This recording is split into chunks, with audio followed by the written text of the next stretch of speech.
Bonsoir à tous et bienvenue dans cette nouvelle Up conférence. Comment bien manger sans se ruiner? Quelles solutions pour lutter contre la précarité alimentaire? Eh bien, ce sont les sujets que nous allons aborder ce soir dans cette conférence organisée par notre média Mouvement Up en partenariat avec le groupe Up et l'association Bleu Blanc Cœur. Je vais vous présenter tout de suite nos invités. Avec nous, Corinne Sodreau. Bonsoir Corinne. Bonsoir. Alors, vous êtes naturopathe et micronutritionniste. Merci d'être avec nous. Avec plaisir. À nos côtés également, Vincent Brassard. Bonsoir Vincent. Bonsoir. Vous êtes le président de l'association La Tablée des Chefs. Alors, c'est une association qui propose, entre autres, on va le voir, des programmes d'éducation culinaire animés par des chefs et destinés aux ados des quartiers défavorisés. Merci d'être avec nous. Merci. À vos côtés également, Jean-Christophe Lelièvre. Alors vous êtes directeur commercial du magasin Hyper U à Guichen, en Bretagne. Et donc, vous travaillez avec les producteurs de l'association Bleu Blanc Cœur. Merci d'être avec nous, Jean-Christophe. Merci à vous. Bonsoir. Et enfin, Guillaume Marion, vous êtes administrateur de l'ANDAS, l'Association nationale des directeurs d'action sociale et de santé des départements métropoles. Merci également d'être à nos côtés pour cette soirée. Bonsoir à tous. Alors, avant de rentrer dans le vif du sujet, de faire un petit tour de table de la question avec vous, j'ai le plaisir d'accueillir Johan Lomoro. Vous êtes consultant politique publique et sociale au sein du groupe Up. Vous avez co-organisé avec nous donc cette conférence sur le bien manger. Pourquoi ce sujet était important pour le groupe Up, Johan? Bien, bonsoir à toutes et tous. Tout d'abord, le groupe Up est un groupe coopératif français présent dans une trentaine de pays dans le monde. Nous créons des solutions de paiement et des services à utilité sociale et locale, dont le titre restaurant le plus connu, Up Déjeuner, ou encore le chèque de service, qui permettent à la fois aux entreprises d'améliorer le pouvoir d'achat et la qualité de vie de leurs salariés, et aux collectivités d'améliorer le pouvoir d'achat et la qualité de vie de leurs administrés. Alors, en tant qu'acteur majeur de l'économie sociale et solidaire, nous militons pour favoriser l'accès à une alimentation plus saine pour tous, ainsi qu'à une consommation plus responsable et plus durable.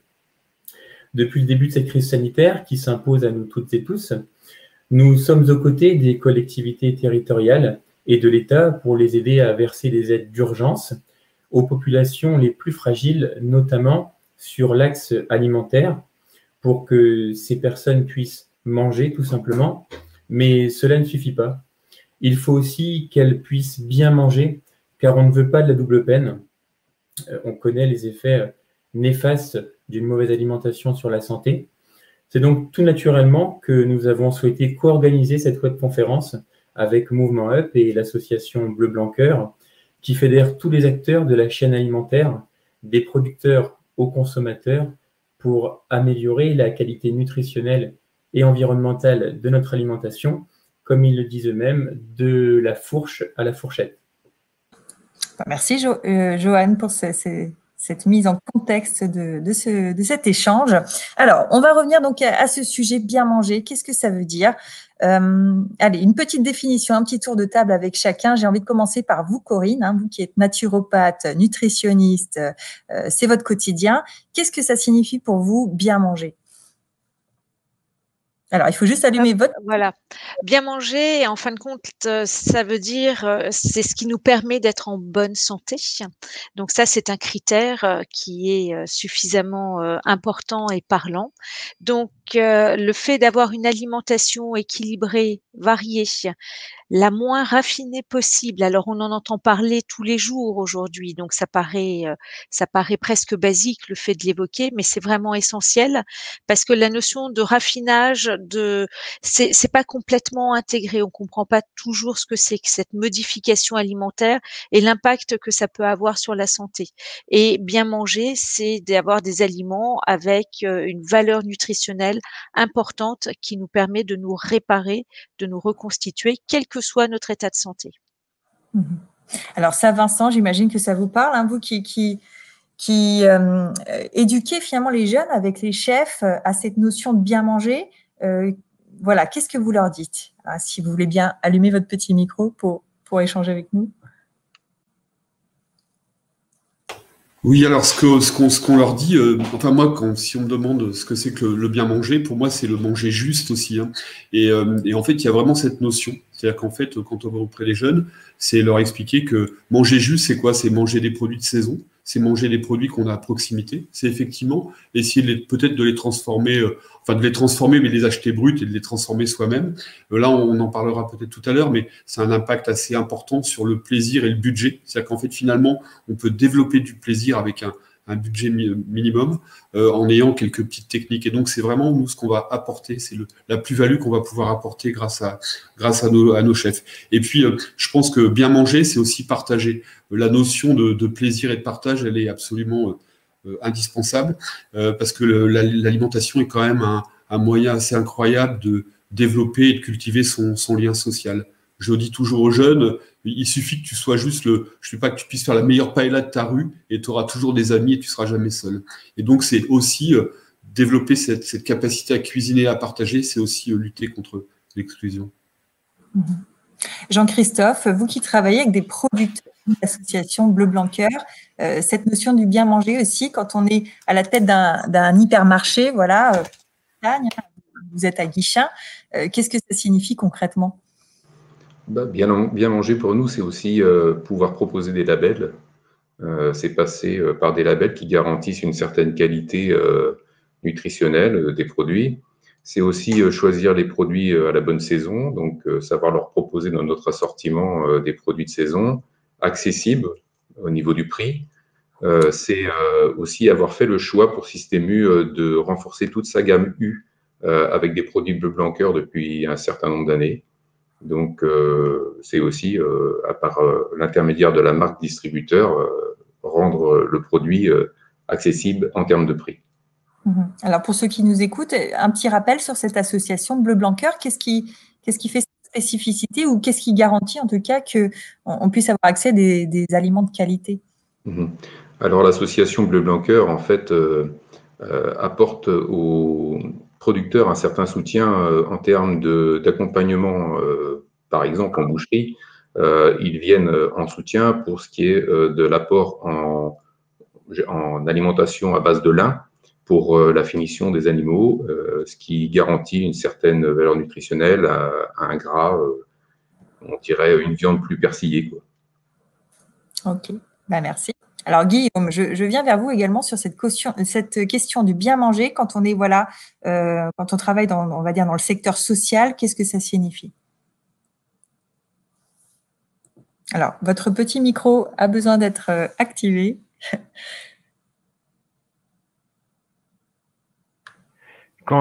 Si la question cette question est d'abord personnelle, et je dois dire, quand je suis sorti de l'école d'administration, je me suis posé la question d'aller travailler comme tous mes collègues dans une métropole ou d'aller dans un territoire rural. Et j'ai choisi le territoire rural parce que j'en avais marre de mal manger tous les jours. Et c'est vrai, quand on est dans un territoire rural comme Lyon, on bouffe bien, quoi. On mange bien, on sait ce qu'on mange déjà, parce qu'on a les producteurs pas très loin de chez soi. Et c'est déterminant dans le parcours, dans le parcours personnel d'une personne. Ensuite, quand on est en charge des politiques de solidarité, comme c'est le cas dans un conseil départemental, alors les Français savent très peu de choses sur les départements. Ils vont bientôt aller voter d'ailleurs pour leurs conseillers départementaux, mais ils savent pas que les départements ont en charge l'intégralité du parcours de vie des plus fragiles, des plus vulnérables, de la PMI, en passant par l'aide sociale à l'enfance, en passant par les personnes précaires, en particulier les bénéficiaires du RSA, mais pas seulement, les femmes violentées, etc., etc. Les personnes handicapées aussi, puis les personnes âgées, très dépendantes.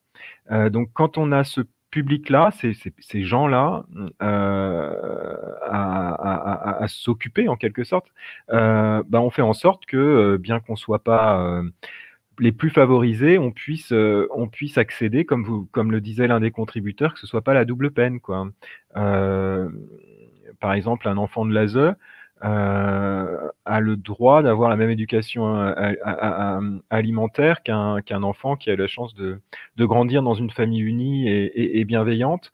C'est pareil pour les bénéficiaires du RSA, qui n'ont pas forcément énormément d'argent à mettre dans leur... Mais on n'est pas condamné à aller bouffer au McDo tous les jours, hein, quand on est au RSA.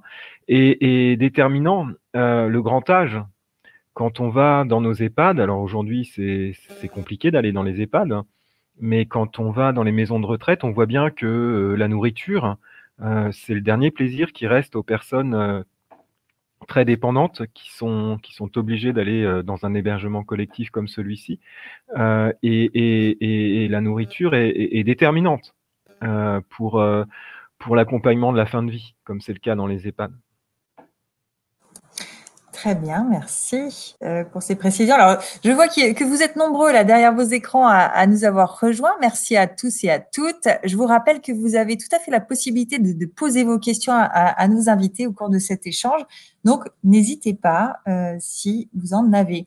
Alors, justement, sur cette question du bien manger, est-ce qu'il y a peut-être des idées reçues, des croyances peut-être à déconstruire, notamment la croyance qu'il faudrait avoir beaucoup de moyens pour avoir accès à une alimentation de qualité.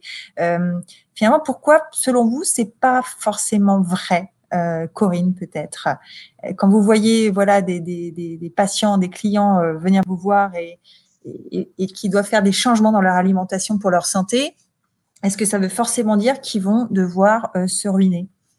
Ou également des salariés quand j'interviens en entreprise, où effectivement la notion de bien manger. Alors je pense qu'aujourd'hui il y a des restaurations d'entreprises qui ont largement évolué sur la qualité, et ce qui fait qu'il y a des communications qui passent aussi par la restauration d'entreprise.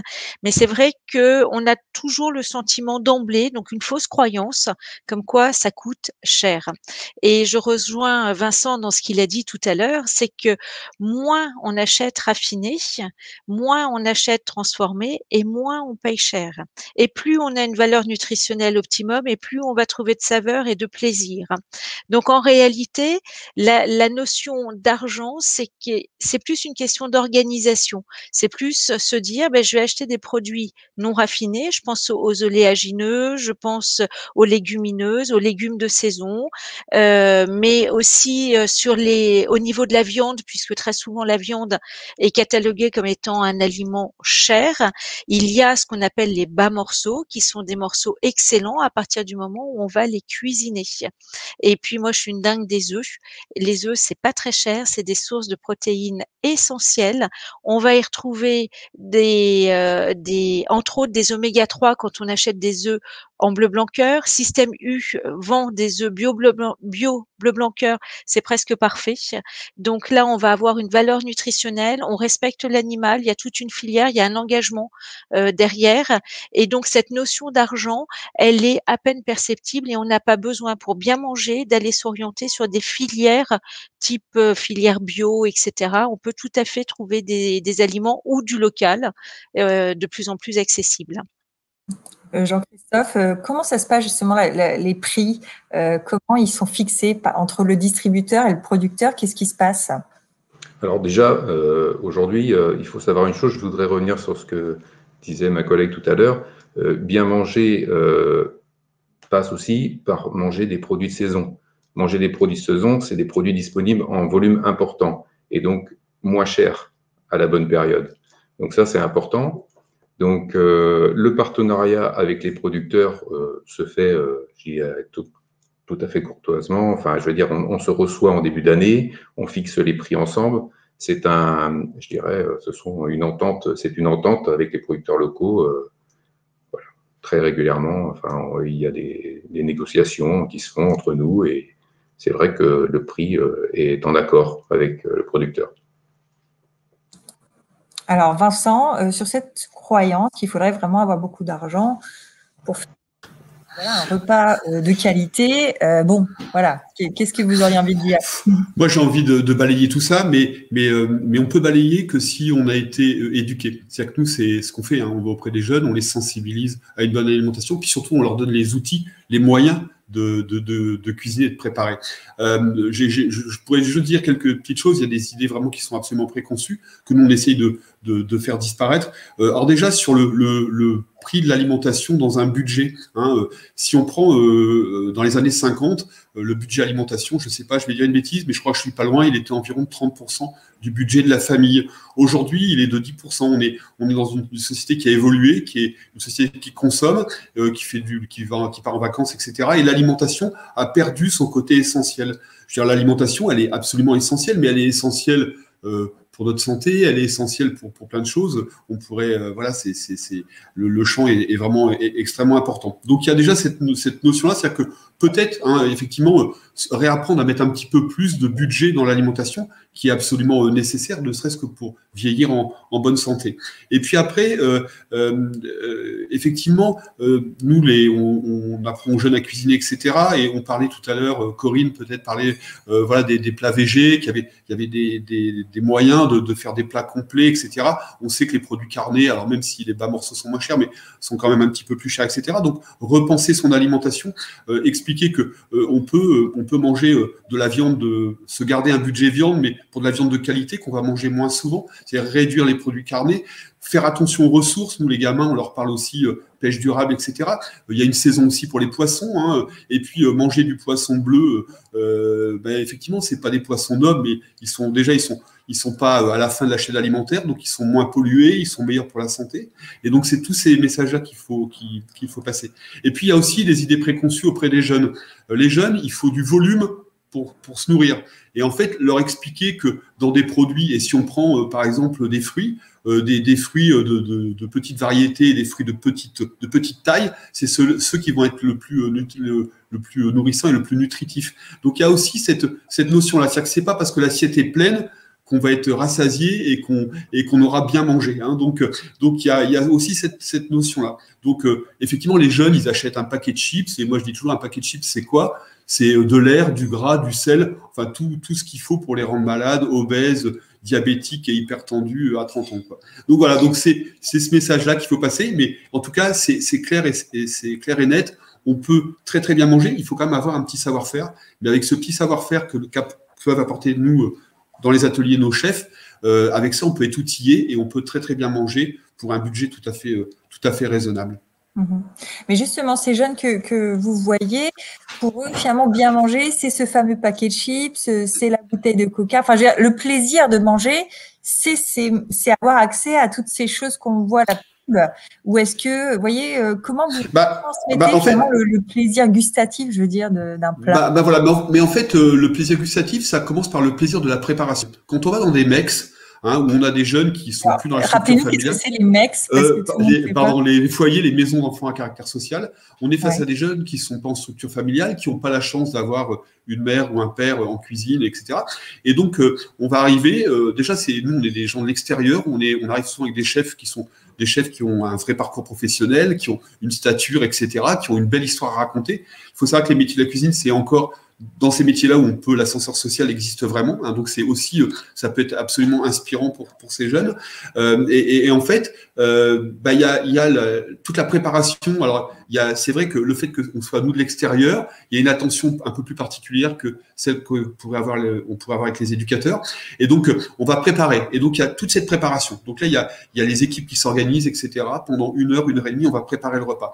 Et quelque chose qu'on a mis du temps à préparer, on va avoir envie quand même d'en profiter, c'est-à-dire que on n'a pas travaillé 1 heure ou 1 heure et demie pour manger en 5 minutes. Donc déjà, on casse la notion de temps et la notion et on casse le tempo. Et donc ces jeunes, on va les mettre autour de la table et une fois de plus, ils vont pouvoir se rendre compte. Et nous, on a souvent eu le cas où on nous dit habituellement ils mangent en 10 minutes avec la musique dans les oreilles, et là on va être avec eux 3 quarts d'heure autour de la table et on va pouvoir échanger, parce que c'est ça aussi, c'est-à-dire du coup on prend le temps, on est à table, on mange plus lentement, donc pour la santé c'est aussi meilleur, etc., et on profite de tout ce qui a été préparé, etc. Alors Guillaume, j'imagine que ça vous parle, cette façon de voir les choses, mais j'ai envie de revenir sur les EHPAD. Est-ce que ça coûte vraiment plus cher à une collectivité de miser sur le local, sur le circuit court? Est-ce que c'est un vrai acte politique, ou est-ce que finalement tout le monde pourrait faire comme ça. Enfin, ça pourrait se faire partout, quoi.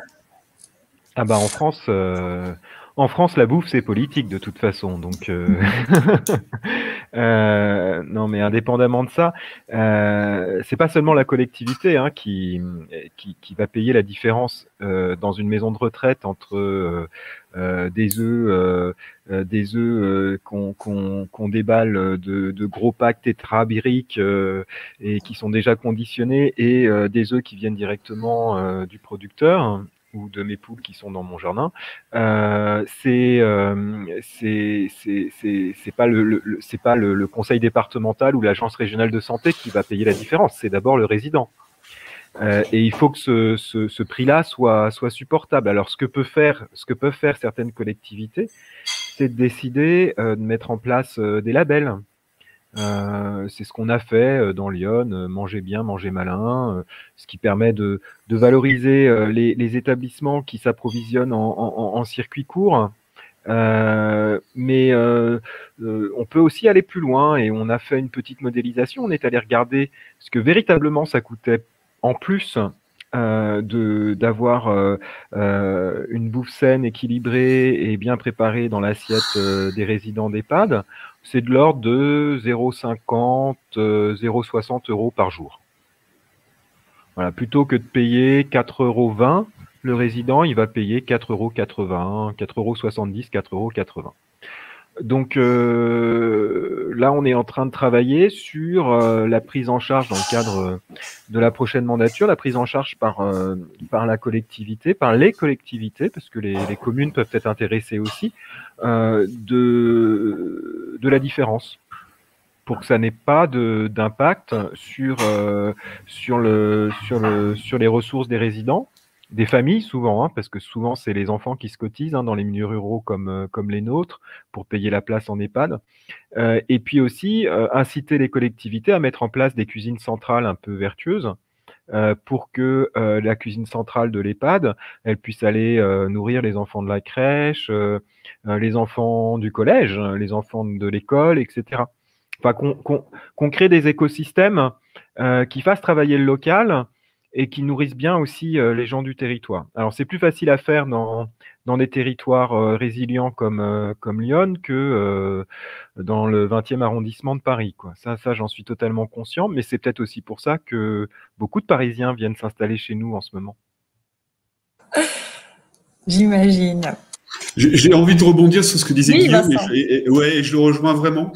Et c'est vrai qu'il y a eu je pense qu'il y a eu un moment, une course effrénée, notamment de la restauration collective, pour en fait faire du profit, etc., etc.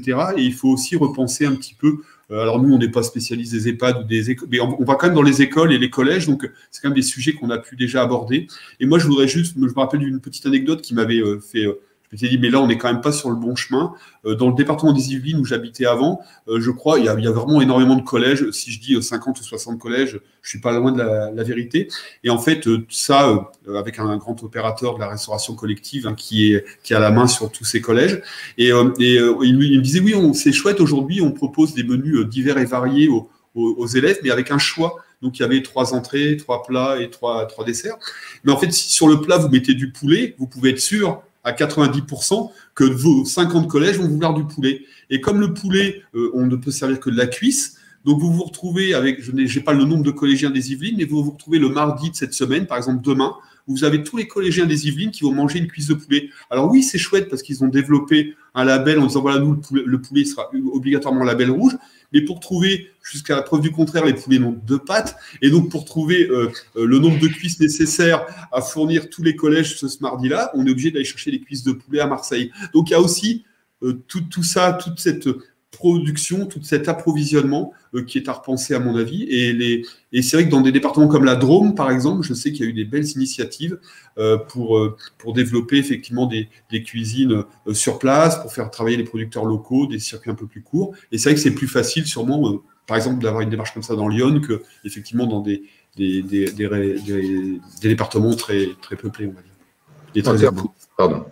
En termes de produits, moi, je voudrais quand même dire une chose. Je ne suis pas forcément un adepte du local, parce que le bien manger, c'est aussi avoir le produit qui vient du bon endroit, du bon terroir, aussi du bon savoir-faire du producteur. Donc, c'est vrai que sur certaines filières, comme les fruits et légumes, eh bien, on est obligé d'aller chercher assez loin tout ce qui est agrumes, etc. Et la bonne qualité, elle est parfois dans le pays d'origine. On peut le constater hein, sur les avocats, sur les kiwis, on essaie d'en faire pousser en France, mais bon, voilà, on n'a pas la qualité nutritionnelle dans le produit, dans le territoire, dans le terroir d'origine. On n'est pas obligé de manger des avocats et des kiwis. Hein. Mais le kiwi, je pense que c'est aussi quelque chose d'intéressant au niveau santé. Donc, ouais, mais je suis assez d'accord avec Guillaume. Je pense qu'on n'est pas obligé de manger de l'avocat ou du kiwi. L'avocat, c'est un produit qui utilise beaucoup de pesticides, qui est très. Enfin, moi, je mange très très peu d'avocats pour ça parce que je suis un consommateur. Et aussi, ce qui est parfois étonnant, c'est que je sais pas, par exemple, la mangue. Vous voyez, la mangue va être cultivée dans l'hémisphère nord, dans l'hémisphère sud, pour que toute l'année tout le monde puisse manger de la mangue. Mais moi, je veux dire, la cuisine et le plaisir, ça passe aussi par la saisonnalité. Moi, j'attends avec impatience le mois de juin pour manger des cerises. J'attends avec impatience le 1er mai pour offrir du muguet à ma femme. Et je veux dire, c'est cette saisonnalité, je pense que pour notre équilibre à tous et pour notre plaisir, elle est importante. Donc, je pense que vous consommez aussi des bananes, etc. Comment? Vous consommez oui, alors je vais vous dire, je suis vraiment, je consomme bien sûr, il faut pas non plus être, mais évidemment, mais en tout cas, il y a quand même des choses qu'on peut faire et je pense qu'on peut, en respectant cette saisonnalité, c'est là qu'on va avoir, voilà, on va prendre le plaisir. Oui, les bananes, évidemment, moi je mange quelques bananes, c'est sûr. Mais les bananes, c'est un vrai problème. Vous savez, je travaille sur l'organisation des JO, j'ai fait l'événementiel. Il n'y a pas plus grand consommateur de bananes que les sportifs.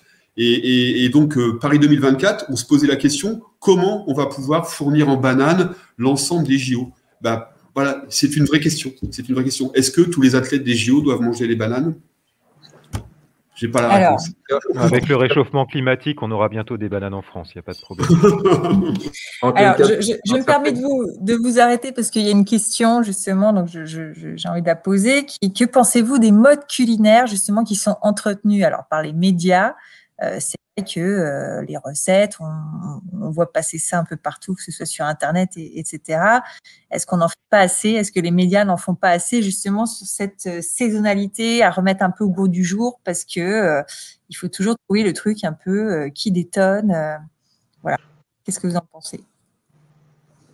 Moi, je veux bien prendre la parole. Je pense que c'est quand même très intéressant parce que ça a revalorisé la notion du bien manger, justement, de retourner dans sa cuisine et de chercher des produits de qualité. Donc, ça ouvre à la curiosité.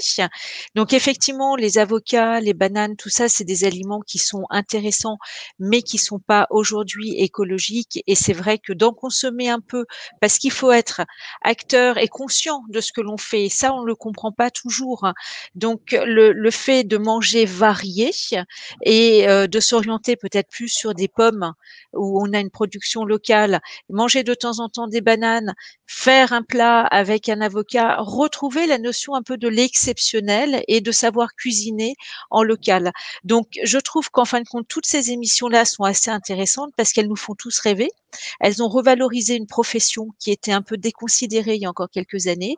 Aujourd'hui, quand on voit les chefs, quand on voit la passion, l'attraction qu'ils provoquent, eh ben c'est bon signe parce que ça veut dire que les gens se disent, à travers l'alimentation, c'est un peu ce que Vincent a développé tout à l'heure, à travers l'alimentation, on retrouve la convivialité, le plaisir de préparer ensemble, le plaisir de partager, et ce qui fait qu'après, on va avoir un impact santé positif. Pourquoi? Parce qu'on est ensemble. Alors en ce moment, c'est un peu frustrant, mais malgré tout, on est ensemble, on va partager et on va bien se nourrir parce qu'on va avoir pris le temps de réfléchir à la composition de son menu et là où on va aller chercher. Moi, je vois quand je reçois, j'ai fait un brunch dimanche midi avec deux couples d'amis, donc nous étions 6 à la maison, et j'ai pris plaisir à indiquer d'où venait mon fromage. Donc j'avais un fromage en bleu blanc cœur.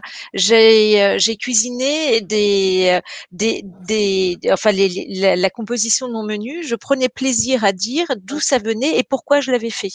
Et en fin de compte, c'est des messages qui sont bien reçus.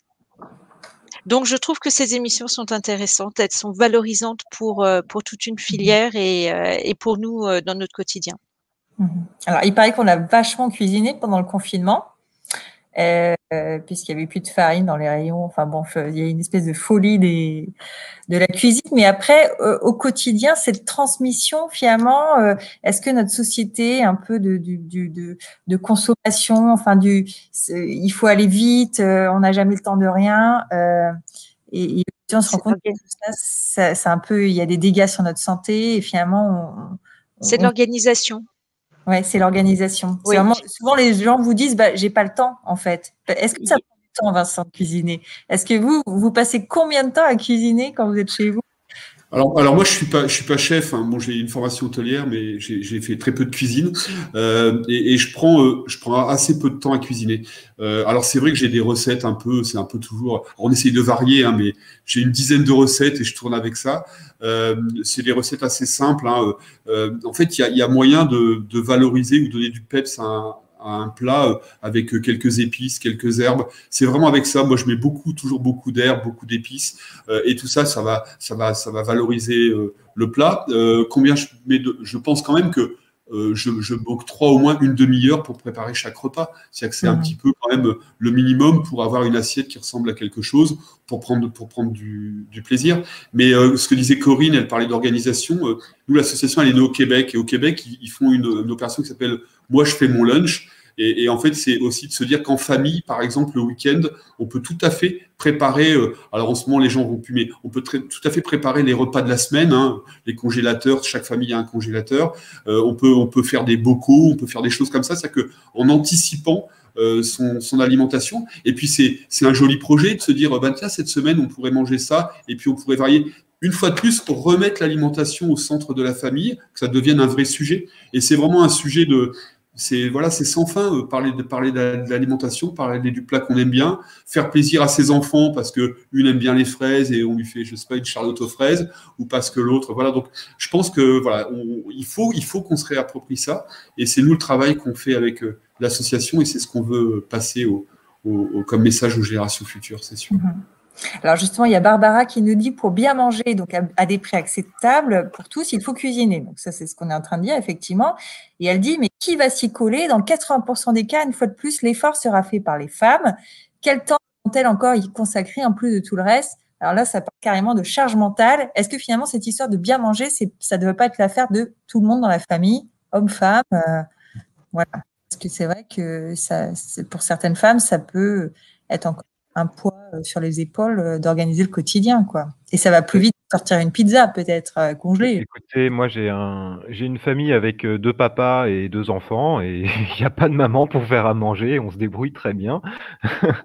On s'organise aussi avec exactement comme ce que disait Vincent, c'est-à-dire le week-end, ça commence le samedi matin par le marché dans une petite ville de province, hein, un marché magnifique avec des aliments superbes, et puis après on fait à manger le samedi après-midi ou le dimanche après-midi, et c'est la fête dans toute la famille. C'est pas le cas dans toutes les familles.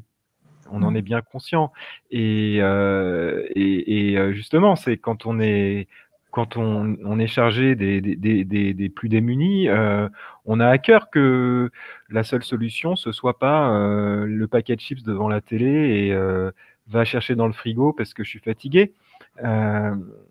Et ça passe par l'éducation, c'est clair.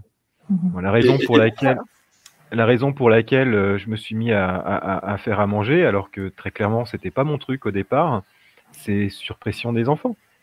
Les enfants qui vous expliquent qu'il faut manger les fruits, les légumes de saison, qu'il vaut mieux aller chez le boucher que dans un grand centre pour acheter la viande, etc., etc. Alors, je ne ferai pas offense à Jean-Christophe en disant ça, hein, mais quand même. La pression des gamins est très forte. Alors, je vais quand même vous dire que, par exemple, à Guichin, toute la boucherie est en local, et c'est une boucherie basée essentiellement sur le bleu blanc cœur au niveau du trad. Donc, c'est un choix que le magasin a fait depuis quelques années. Ça paie, puisque de nombreuses personnes ont pris des habitudes d'achat chez nous. On fait confiance au label bleu blanc cœur, au label rouge. Donc, je pense qu'il y a aussi une très bonne qualité en grande distribution. Moi, c'est tout. Alors, Je crois qu'il y a quelque chose qui est très très simple, c'est que quand on se pose la question de savoir qu'est-ce que bien manger et comment est-ce que je peux mener des changements et effectivement que ça retombe pas toujours sur les mêmes à la maison, c'est tout à fait légitime. La charge mentale existe réellement. Je crois qu'il y a un moyen, Vincent l'évoquait, enfin ça a été évoqué à plusieurs reprises, le fait, Guillaume aussi, le fait de préparer, d'anticiper les repas, mais je crois que de faire des menus ensemble, c'est un moment assez sympa où on peut se retrouver et ce qui fait que derrière, on établit une liste de courses et on voit comment organiser la préparation des repas tout au long de la semaine. Et du coup, on retrouve de la convivialité et on boucle sur quelque chose de positif et une spirale vertueuse.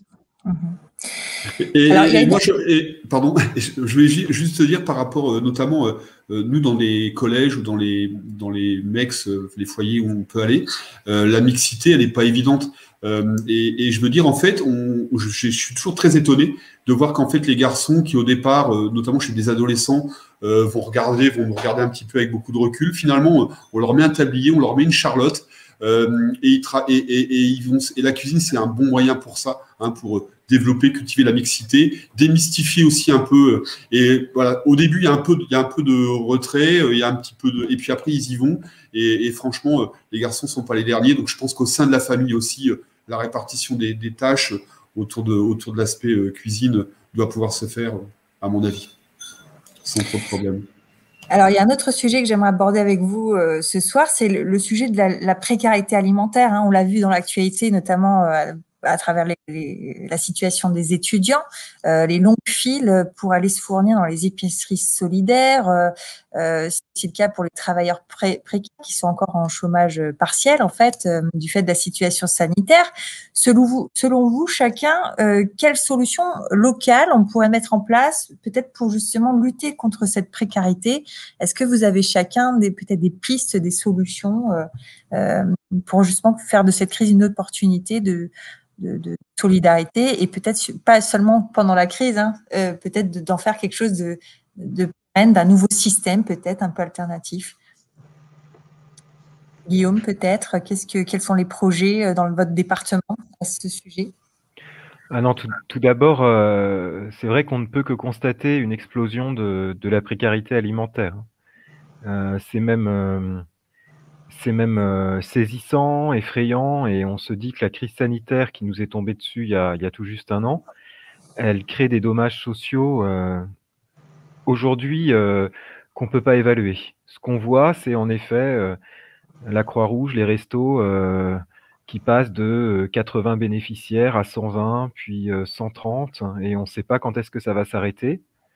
On est obligé de mettre en place des dispositifs où c'est plus des banques alimentaires, mais c'est des banques alimentaires sur roues qui vont dans les campagnes parce que les personnes âgées qui survivaient grâce à des solidarités de voisinage et elles n'ont plus rien, donc elles ont faim.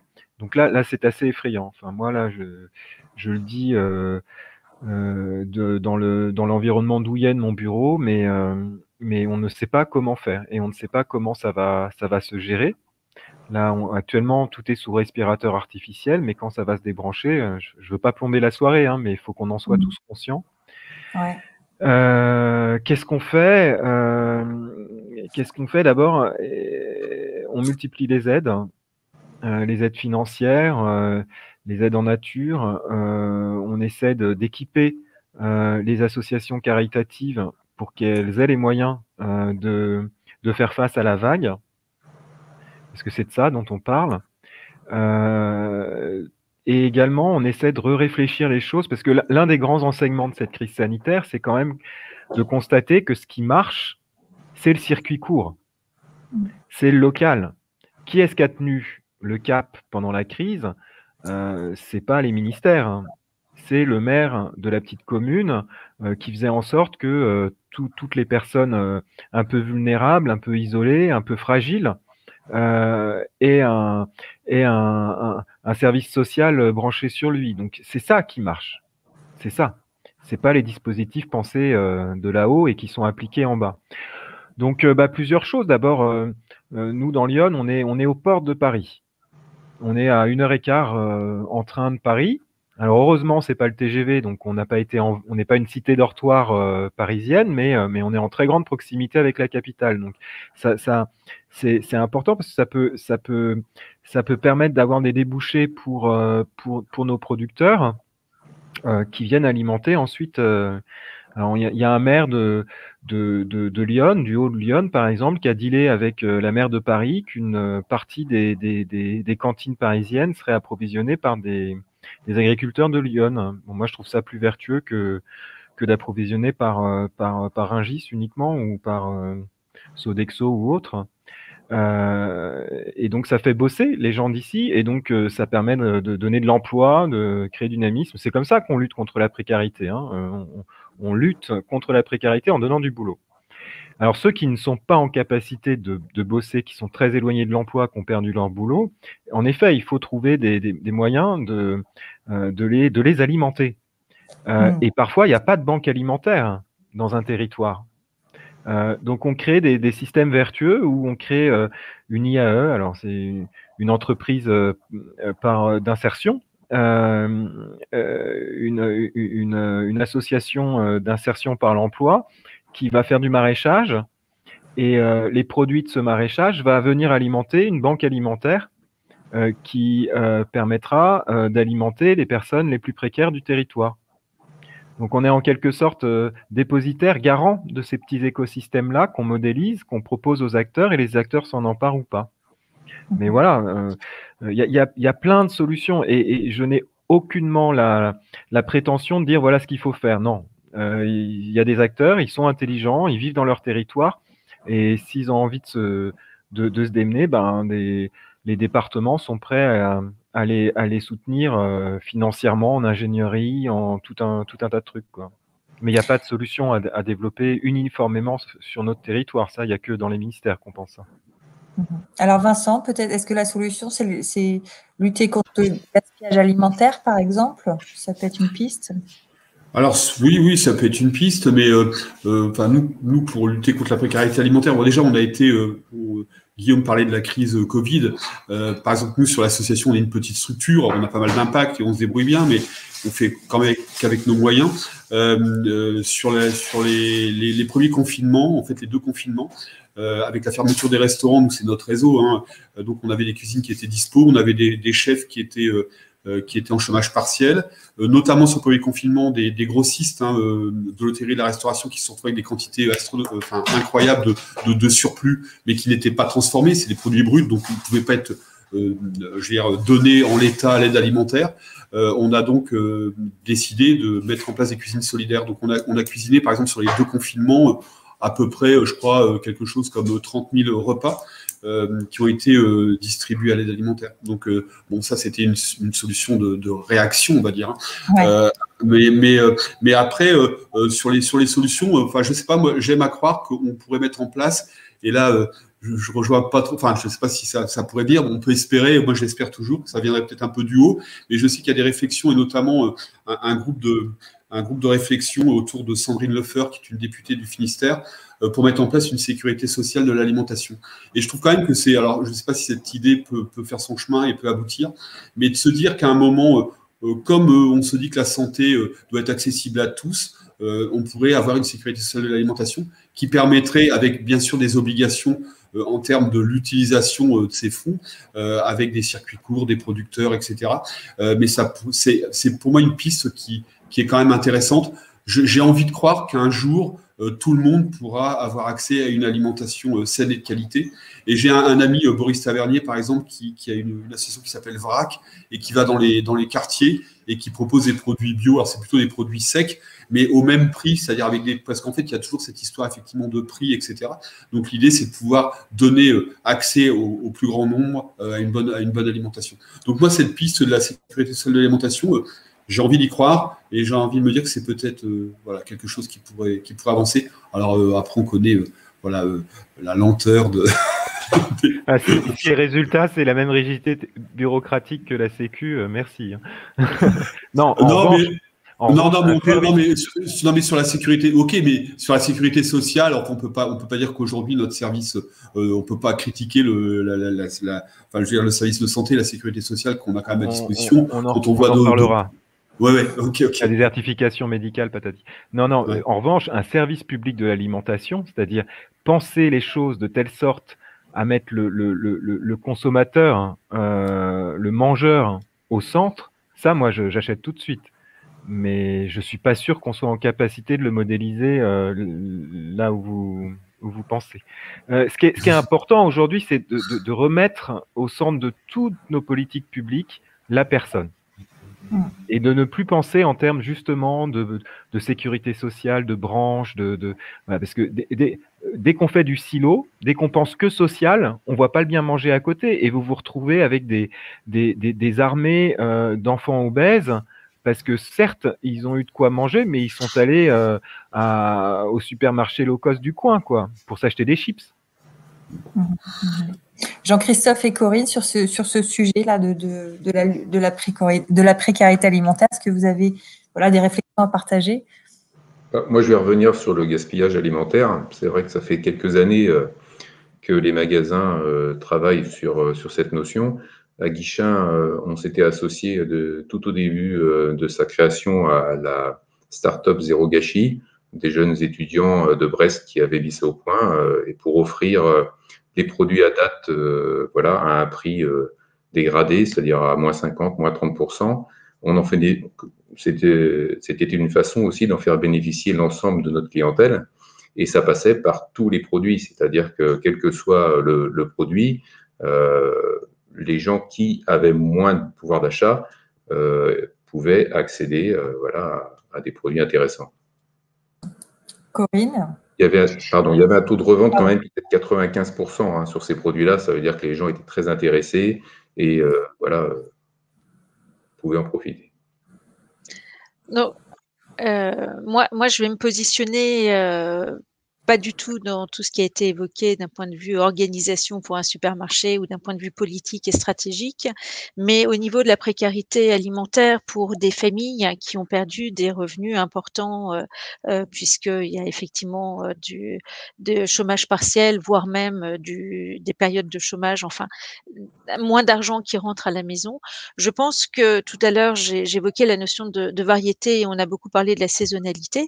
Au niveau d'une famille, quand on achète en pleine saison, en règle générale, les aliments sont quand même nettement moins chers et je pense en particulier pour les légumes. C'est vrai qu'il faut peut-être aussi savoir jongler avec les promotions au niveau des supermarchés ou au niveau des marchés et d'utiliser tous les modes de conservation qui existent. Ça peut être de faire des bocaux, mais ça peut être aussi la notion de lactofermentation qui a une valeur nutritionnelle assez intéressante pour pouvoir apprendre à cuisiner autrement et à conserver.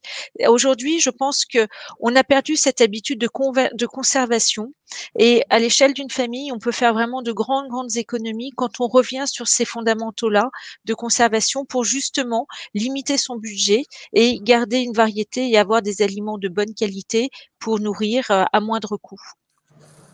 Et sur le... Pardon ? C'est un peu ce que faisaient nos grands-mères, non ? C'est exactement ce que faisaient nos grands-mères et puis de valoriser cet acte-là parce que c'est intéressant et là aussi on peut retravailler sur la notion de complicité familiale et de préparer et puis c'est sympa en plein hiver de se dire qu'on va aller chercher un bocal de haricots verts qu'on a tous équeutés en plein été ensemble et qu'on va manger l'hiver et du coup ça coûte pas cher et c'est vraiment maison. Et j'ai envie de dire aussi, je voudrais rajouter sur effectivement être, moi j'aime bien le terme consommateur, mais le gaspillage aussi, il est dans l'assiette, mais il est aussi en amont. Hein. En fait, on a le producteur, on a le transformateur, le distributeur, et à chaque étape, il y a du gaspillage. Donc, c'est vrai que plus on va travailler du produit brut, plus on va pouvoir gagner là-dessus. Et puis le gaspillage alimentaire aussi, il est aussi pour moi, ça va aussi un petit peu plus loin. C'est-à-dire qu'en fait, des tomates qui pousseraient sous serre, dans je ne sais pas quelle région, hors saison, pour moi, c'est aussi une partie intégrante du gaspillage alimentaire. C'est-à-dire qu'en fait, il y a le gaspillage alimentaire, mais aussi tout ce qui est autour. Hein, et je pense que quand on sait que 30% de notre consommation énergétique est liée à notre alimentation et que 30% de notre alimentation sert fait du gaspillage alimentaire, on peut imaginer que c'est ça un peu l'idée, c'est que 10% de notre consommation énergétique sert à faire du gaspillage alimentaire. Donc c'est aussi faire prendre conscience à tous les consommateurs, à nous tous, de ces choses-là. Bien sûr. Alors, on arrive quasiment à la fin de cette heure d'échange. Je sais que ça passe très, très vite. J'ai envie de faire un dernier petit tour de table avec vous, avec chacun d'entre vous, avant de conclure avec Joanne. Si on se projette dans un futur, à l'idéal, en tout cas la société où vous, chacun, vous auriez envie de vivre par rapport à cette question du bien manger, qu'est-ce qui vous semble vraiment urgent de mettre en place, quoi? À quel niveau il faut que ça bouge la société de demain? Est-ce que c'est vraiment sur notre façon de consommer? Est-ce que c'est vraiment recréer l'écosystème? Chacun d'entre vous en avez parlé, mais voilà, juste pour conclure, une note un peu de prospective et de prospective positive. Je pense qu'il est important surtout d'éduquer les consommateurs. Il faut vraiment que le consommateur sache d'où vient le produit. Le maximum d'informations sur le lieu de vente, c'est ce qui lui permettra de faire des choix. Après, le consommateur doit rester libre. C'est aussi à lui de faire son choix avec peut-être son éducation. Voilà. Donc, l'affichage est important. Les labels sont importants parce qu'ils garantissent une certaine garantie de qualité. Donc, Corinne le disait tout à l'heure, en termes de bonne alimentation, le label Bleu Blanc Cœur reste un label de qualité. Il permet de savoir que l'alimentation est riche en oméga 3.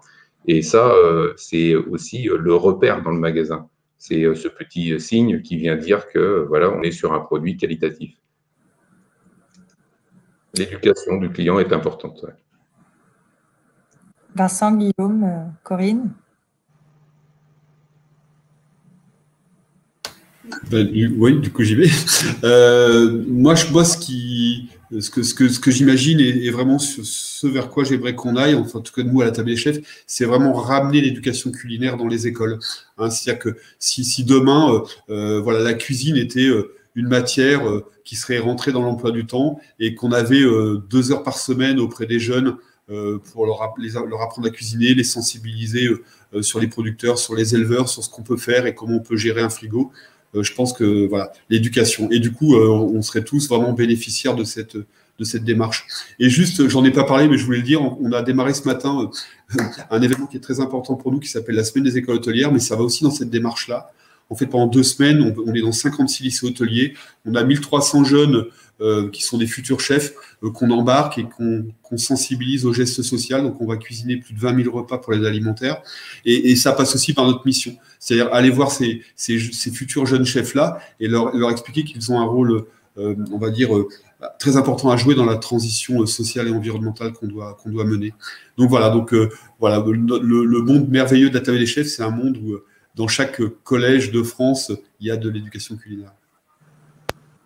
Guillaume ou Corinne? Ouais, je vais prendre la parole, Corinne, sauf si vous voulez. Non, allez-y, j'irai après. Non, je laisse les dames conclure alors. À ce moment-là. Merci. Pour moi, ce qui me semble important, c'est vraiment de repositionner, en fin de compte, l'alimentation au niveau de l'écologie et de se dire que tout ça fait partie d'une chaîne globale, qu'on part du sol avec des paysans, un savoir-faire. Ensuite, on va avoir des animaux ou des productions de légumes et de comprendre toute cette chaîne-là et tout l'impact que ça a. Et tout à l'heure, je parlais, alors je boucle un peu aussi sur la notion de variété, mais tout à l'heure, on a évoqué les poissons. Tout le monde veut manger les 2 mêmes poissons. C'est absolument terrible parce que ça veut dire que on est sur certains sujets complètement déraisonnables. Donc, à partir du moment où on comprend ce qui se passe, où on comprend l'impact que ça a sur la planète et l'impact nous on peut gagner, valoriser pour et la planète et notre santé. Je pense que c'est cette notion d'écologie qui nous manque un petit peu dans la notion du bien manger. Vous me faites plaisir, Corinne, en parlant du poisson, parce que je suis un ancien poissonnier et c'est vraiment un produit extrêmement riche, mais nos enfants le voient souvent carré avec de la panne autour, ce qui est un petit peu dommage. Moi, ce que j'aimerais, c'est que Vincent vienne dans Lyon 2-3 jours et qu'il m'aide à monter des ateliers pour la protection maternelle infantile, qui est un très beau lieu, je trouve, pour éduquer les parents des tout jeunes enfants, à leur apprendre à la diversification alimentaire. Et que ça commence vraiment tout petit, puis ça apprend aussi aux parents par la même occasion comment eux se nourrir pour diversifier leur propre alimentation.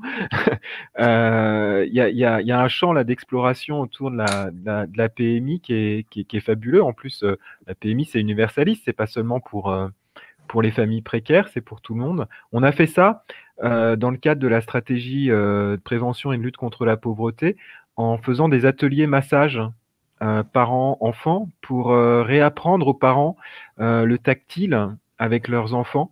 Eh bien, la nourriture, c'est pas si éloigné que ça, mais on n'a pas mis d'atelier bien manger pour les enfants. L'école, bien sûr, mais j'en discutais avec l'instit de l'un de mes enfants. Elle n'a pas le temps. Les programmes sont tellement chargés. Donc, tant que le ministère dira pas que c'est une priorité de la priorité, ça bougera pas. Donc, il est grand temps de casser un bout des programmes là et de mettre la nourriture au centre de tout, parce que c'est quand même fondamental, quoi. On est des tubes digestifs après tout, hein. Et des papilles gustatives aussi, hein.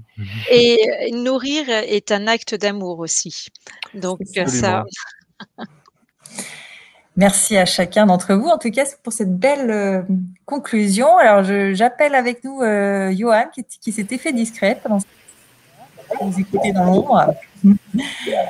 Voilà, Johan. Alors, voilà, juste peut-être un petit mot de conclusion par rapport au groupe UP. Hein, comment vous allez vous projeter justement sur cet enjeu à l'avenir?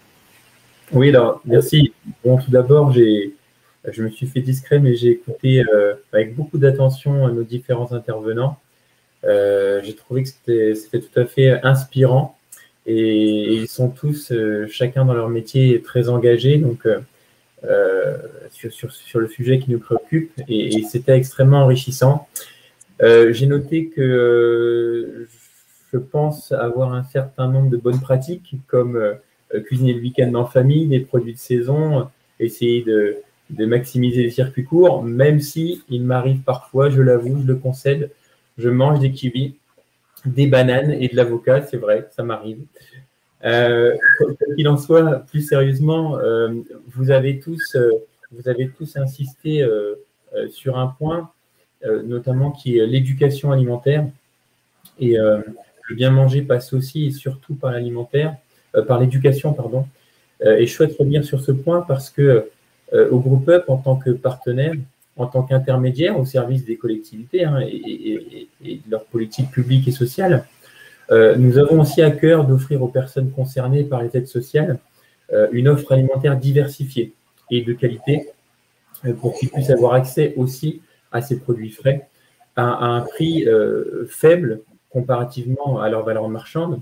Alors, c'est la raison pour laquelle, en fait, notre réseau d'acceptation de nos moyens de paiement est ouvert aux structures associatives, aux épiceries solidaires, M. Marion en parlait tout à l'heure, pour faire qu'elles acceptent ces solutions. Et pour illustrer cela, eh bien, nous versons actuellement une partie des aides sociales du département d'Ille-et-Vilaine, et nous travaillons ensemble, justement, à faire en sorte d'affilier une vingtaine d'épiceries sociales et solidaires sur tout le territoire départemental, parce que ces lieux, en fait, ont l'avantage, en plus de proposer à la vente des denrées alimentaires de qualité à petit prix, en fait, eh bien, l'éducation, et notamment des cours de cuisine, par exemple des ateliers cuisine, pour rejoindre ce que disait Vincent, et ça nous paraît, très important. Merci, Johan. Merci à tous d'avoir pris le temps de cet échange. Merci à vous qui nous avez regardé derrière vos écrans. On n'a pas pu prendre toutes les questions, ça va très vite, mais en tout cas, merci de votre attention. Un petit mot pour vous dire que cette conférence sera disponible en replay sur les plateformes et puis en podcast. La prochaine conférence aura lieu dès mercredi cette semaine. On parlera cette fois des fake news, un autre sujet d'actualité, comment se faire pour s'en sortir avec les infos. Autre actu pour notre magazine Mouvement Up, qui, je vous le rappelle, est dédié à la transition écologique et sociale. Eh bien, notre prochain numéro sortira fin mars. Les préventes ont démarré sur la plateforme KissKissBankBank, donc n'hésitez pas à acquérir votre numéro.